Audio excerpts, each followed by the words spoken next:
काल भैरव दर्शन की हमारी यात्रा शुरू होती है मैदागिन चौराहे से। ये बनारस का मैदागिन चौराहा है जो कि काफ़ी व्यस्त चौराहा है। वाराणसी जंक्शन से ऑटो या विभिन्न माध्यमों से आप यहाँ तक आ सकते हैं। इसकी आगे की यात्रा आपको पैदल ही करनी होगी। बाबा विश्वनाथ की नगरी काशी की व्यवस्था संचालन की जिम्मेवारी काल भैरव के हाथों में है। काल भैरव भगवान शिव के ही अंश हैं। काल भैरव काशी के कोतवाल, क्षेत्रपाल और दंडाधिकारी कहलाए जाते हैं। काल भैरव के भक्तों से यमराज भी खौफ खाते हैं।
तीनों लोकों से न्यारी मुक्ति की भूमि बाबा विश्वनाथ की नगरी काशी की रचना स्वयं भगवान शंकर ने की है। बाबा विश्वनाथ की कृपा से ही प्रलय काल में भी काशी का नाश नहीं होता है।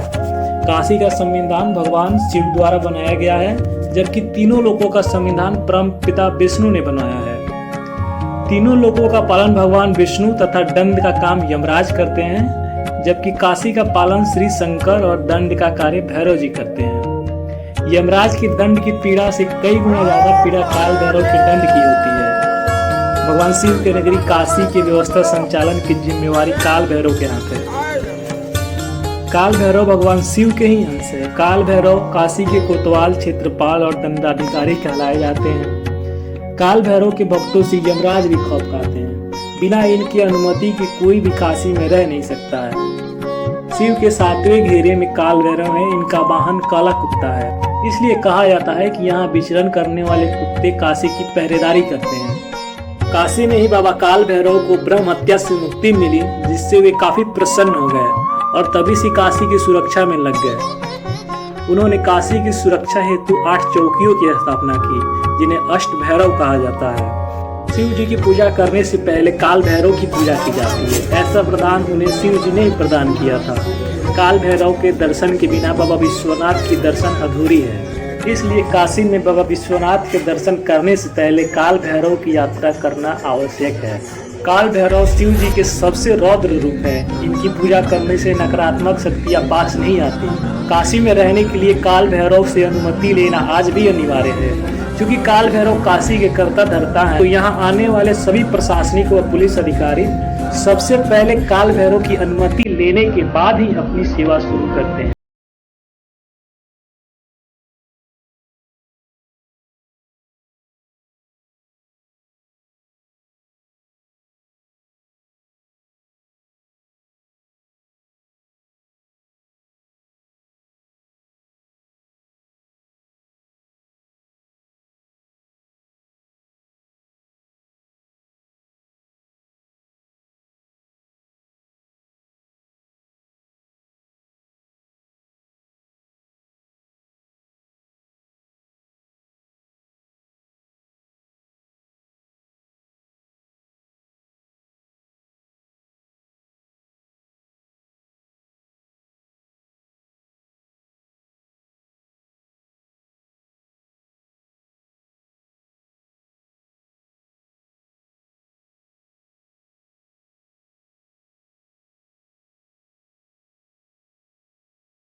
देश के यशस्वी प्रधानमंत्री श्री नरेंद्र मोदी जी वाराणसी लोकसभा क्षेत्र से सांसद हैं। इन्होंने भी लोकसभा चुनावों के दौरान बाबा काल भैरव के पूजा अर्चना के बाद ही अपनी चुनावी यात्रा को शुरू किया था।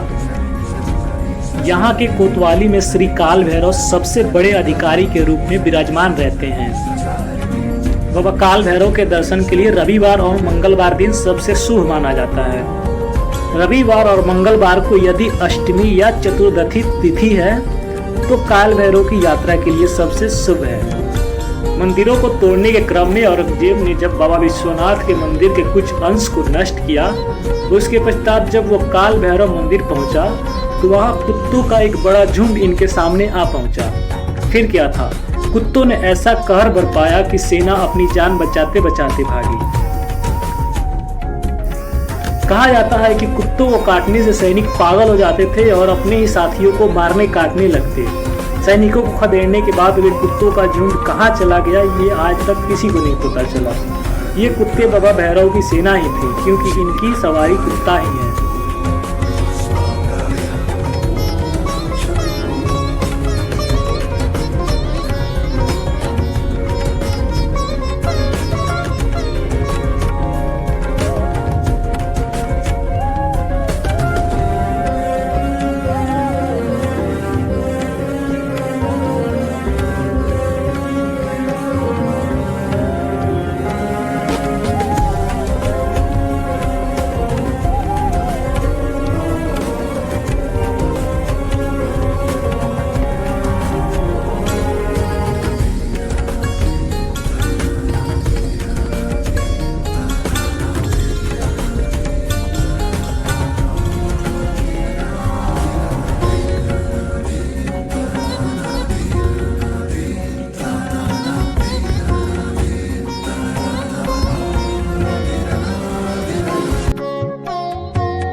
तो आइए जानते हैं कैसे हुई काल भैरव की उत्पत्ति और कैसे बने ये काशी के कोतवाल। एक बार भगवान ब्रह्मा और भगवान विष्णु में इस बात को लेकर बहस छिड़ गई कि कौन सबसे श्रेष्ठ है। तो इसके लिए उन्होंने वेद शास्त्रों को बुलाया। वेद शास्त्रों ने कहा जिनकी सबसे अधिक पूजा होती है और जो सबसे अधिक शक्तिशाली है वही सबसे श्रेष्ठ है। इस बात से ब्रह्मा जी के 5वें सर को आपत्ति हो गई और उनके 5वें सर लगातार शिव जी के बारे में अपशब्द कहने लगे। तभी वहां भगवान शिव प्रकट होते हैं। ब्रह्मा जी के 5वें मुख से अपने बारे में लगातार अपशब्द सुनने के बाद वे क्रोध से लाल हो जाते हैं। तभी उनके अंदर से एक दिव्य ज्योति प्रकट होती है और काल भैरव उत्पन्न होते हैं। काल भैरव जो भगवान शिव के सबसे रौद्र रूप हैं और अपने वो हाथ के सबसे छोटी उंगली के नाखून से ब्रह्मा जी के 5वें सर को तुरंत काट देते हैं, जिससे उनके ब्रह्म हत्या का पाप लग जाता है। इस पाप से मुक्ति के लिए भगवान शिव उन्हें तीनों लोकों के भ्रमण करने का आदेश देते हैं। वे कहते हैं कि तीनों लोकों के तीर्थों के भ्रमण करने से इस पाप से मुक्ति मिल सकती है। फिर क्या था, काल भैरव निकल पड़ते हैं तीनों लोकों की यात्रा पे। तीनों लोकों की यात्रा करते करते वे पहुंचते हैं विष्णु लोक में, जहां भगवान विष्णु ने उन्हें शिव जी के त्रिशूल पे बसी नगरी काशी के बारे में बताया। फिर बाबा काल भैरव निकलते हैं काशी की ओर और काशी की सीमा में प्रवेश करते ही उनके हाथ से ब्रह्मा जी का वो सर अदृश्य हो जाता है, जिससे उनको उस पाप से मुक्ति मिल जाती है।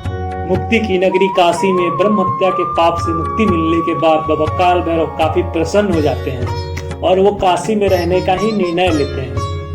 फिर भगवान शिव काशी की रक्षा की जिम्मेवारी काल भैरव के हाथों में सौंप देते हैं।